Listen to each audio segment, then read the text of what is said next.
Kathmandu, 11 September 2025.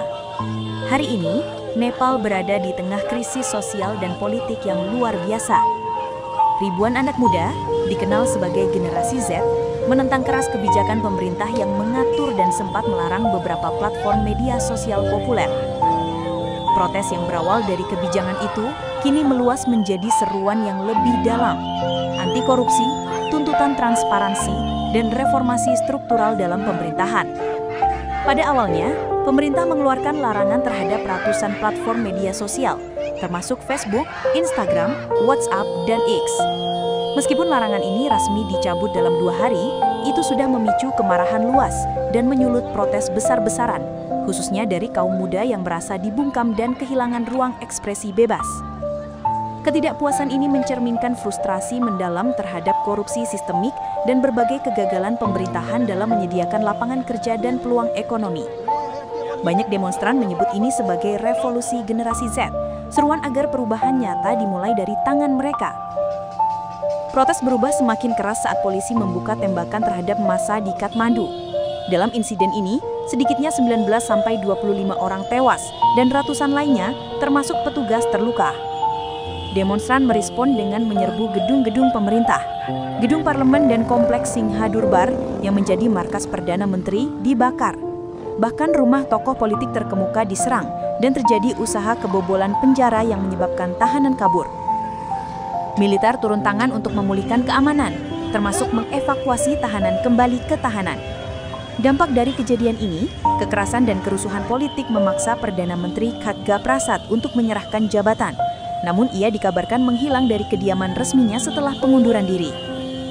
Kaum demonstran kemudian menyuarakan dukungan kepada mantan Ketua Mahkamah Agung Susila Karki sebagai pemimpin transisi yang netral, meskipun pilihan ini juga menghadapi penolakan dari sebagian massa. Presiden Nepal Ramchandra Paudel meminta Oli tetap menjabat sebagai pemerintah transisi, namun situasi tetap kacau dan belum ada rencana pemilu segera. Militer sekali lagi dikerahkan ke jalan-jalan utama Kathmandu. Tentara memberlakukan jam malam yang tidak terbatas, memeriksa kendaraan dan warga dalam upaya menenangkan situasi.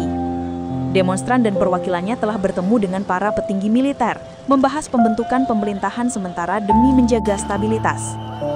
Menurut Kementerian Kesehatan, korban luka tewaskan sudah mencapai 25 orang, dengan lebih dari 633 orang terluka.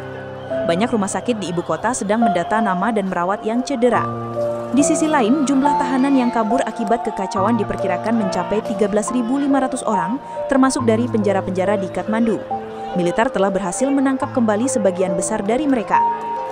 India sebagai tetangga dekat mengimbau Nepal agar segera mengembalikan ketertiban dan membuka dialog.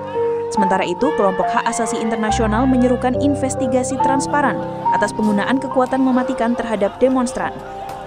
Nepal kini berada di persimpangan sejarah. Protes yang dipimpin oleh generasi muda telah membuka luka mendalam tentang korupsi, ketidakadilan, dan kegagalan pemerintahan selama ini. Pengunduran diri premier, intervensi militer, serta tuntutan pembentukan pemerintahan transisi menunjukkan bahwa krisis ini bukan sekedar tentang larangan media sosial, melainkan refleksi lebih besar atas keinginan rakyat, terutama generasi muda, untuk perubahan nyata. Demikian tim Aksara News mengabarkan, jangan lupa subscribe channel kami dan berikan komentar ya.